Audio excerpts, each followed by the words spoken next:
Isn't that u theta on the end there supposed to be uz and in the acceleration thing? Yeah.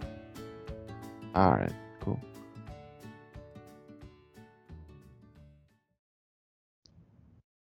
Examples. So if we see a problem like this, we have coordinates drawn r, we have information about theta, theta dot. That should be an immediate indicator, oh, we should probably use polar coordinates or cylindrical coordinates. So in this question, we have a platform rotating about some vertical axis, and at any instant, its angular position is given by the function theta is equal to 4t to the power of 3 over 2, where t is in seconds. A ball rolls outward along the radial groove so that its position is r is equal to 0.1 t cubed. Determine the magnitudes of the velocity and acceleration of the ball when t is equal to 1.5 seconds. So basically, this question is asking us to find the tangent and the radial components of acceleration and velocity, and then use the equations to find the magnitudes of those. So we need to find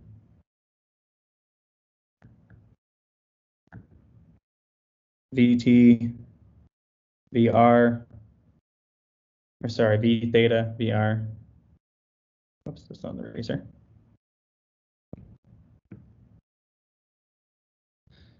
And A theta, AR.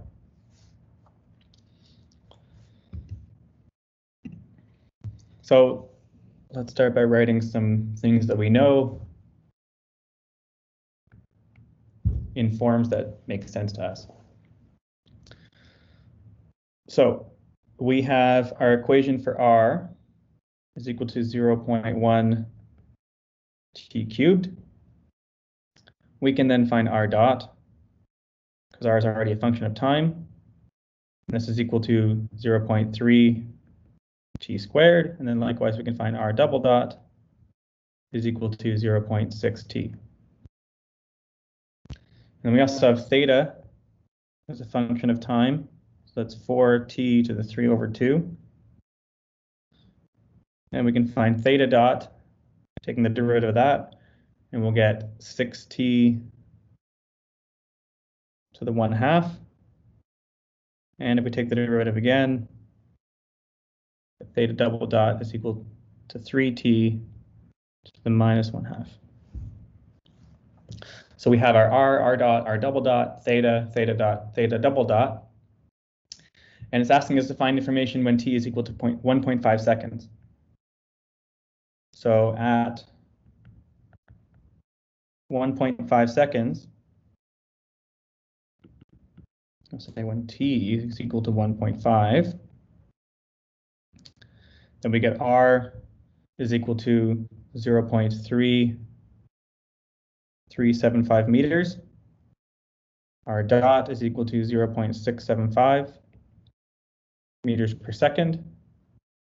And our double dot is equal to 0.9 meters per second squared. And then for theta, whenever we're calculating our theta, we're referring to this motion in radians. We're not using degrees. So our theta is all going to be in radians, radians per second, or radians per second squared.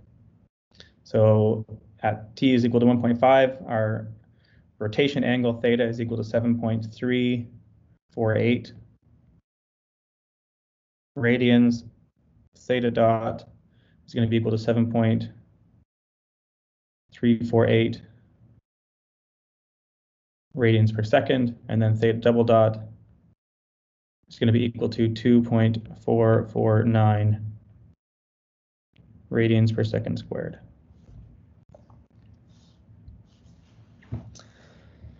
So if we know all these, we can just use our equations for the magnitude of velocity and acceleration.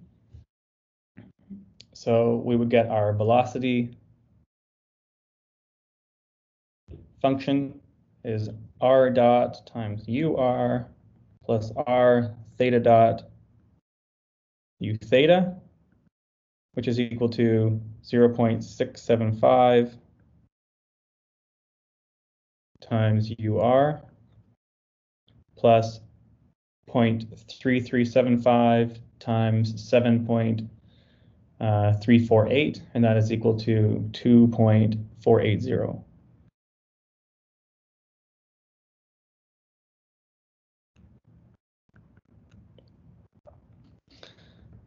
So our magnitude is just going to be the square root of 0.675 squared plus 2.48 squared, and that should give us 2.57 meters per second.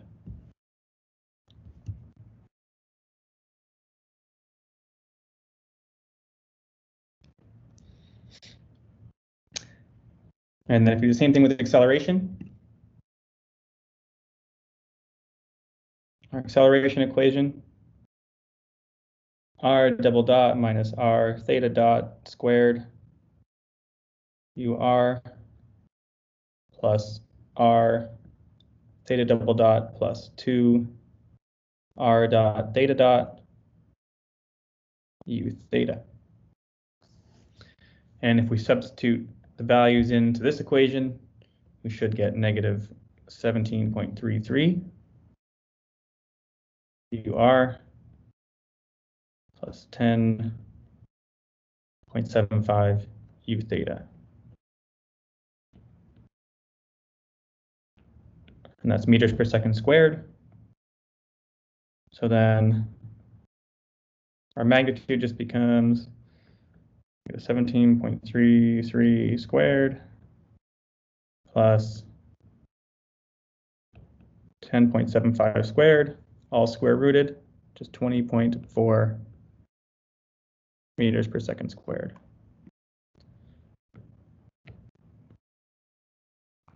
So those are the magnitudes of our velocity and acceleration.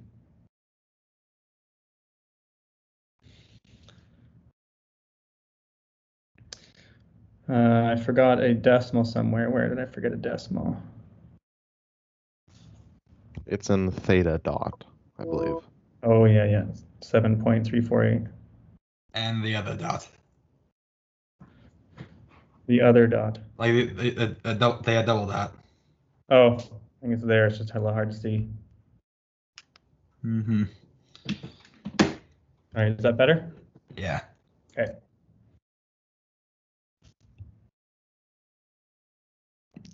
So that was a pretty straightforward question. As in, it gave us functions of r and theta as functions of t, so we could just directly solve for those derivatives. Let's start off a problem that might be a little bit more difficult. So in this example, we have a robotic manipulator, and for a short time, the arm of the robot is extended such that r dot is given as 1.5 feet per second when r is equal to 3, z is equal to 4t squared feet, and our angle theta is equal to 0.5 t, where t is in seconds. Determine the magnitude of the velocity and acceleration of the grip when t is equal to 3 seconds. So again, with this problem, we're given information about r dot and our theta dot. So if we just find all of those components that we need to figure out what our components are for velocity and acceleration, then we can just substitute back into those equations and solve for whatever unknown velocity or acceleration is being asked. So basically we have r is equal to 3 feet. R dot is equal to 1.5 feet per second.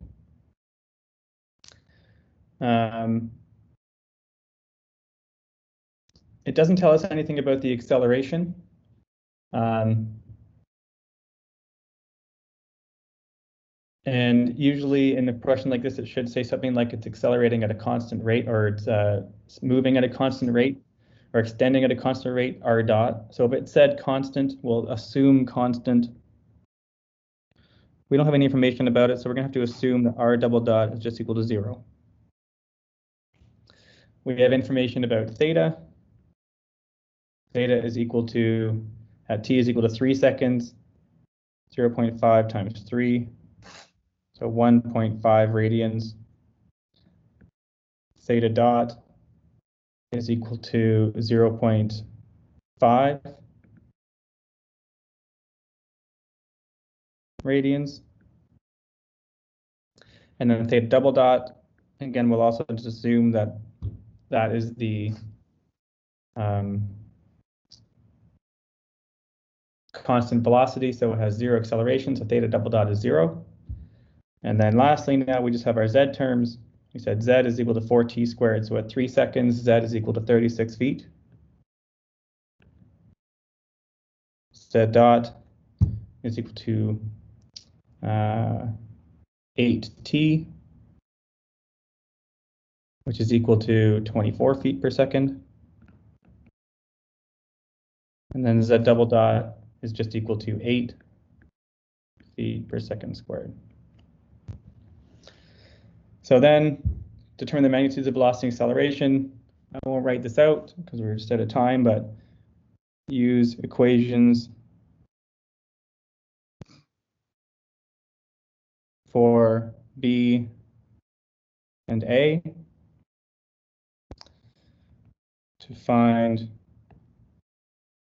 V theta, VR, VZ, A theta, AR, AZ, and then use these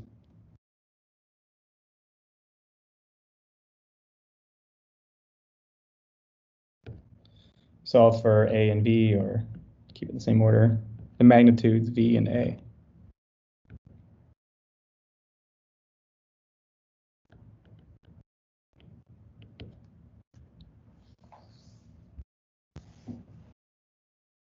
So lastly, for today, we'll just finish off with a concept question.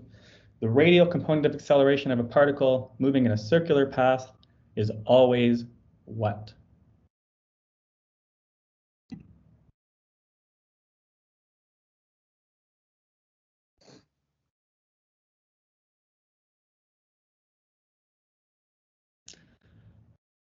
So the key word here is, let's think the radial component. So if we said normal component, then that would be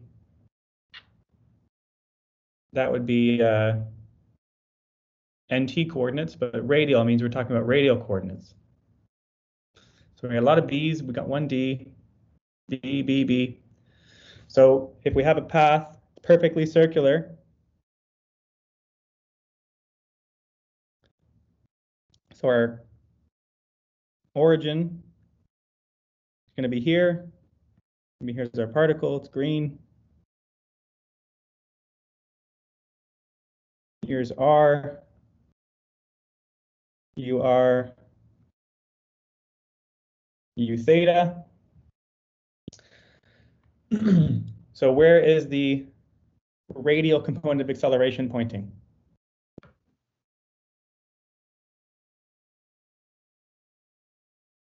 So the radial component of acceleration is always pointing inwards towards the center of curvature.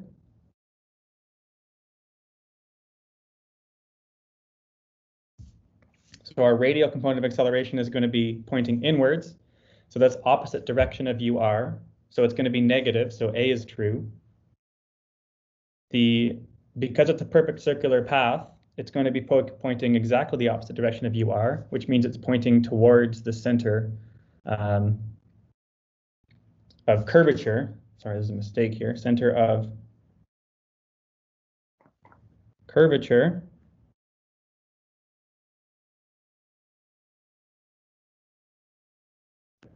of the path. So that's true. It's perpendicular to the transverse component of acceleration. That's always true. Doesn't matter what's a circle or not. So the correct answer here is all the above. So the key in the question is it is a radial component of acceleration moving in a circular path. Good. Today's quote of the day: nothing in life is to be feared, it is only to be understood. Now is the time to understand more so that we may fear less. This is a quote by Mary Curie.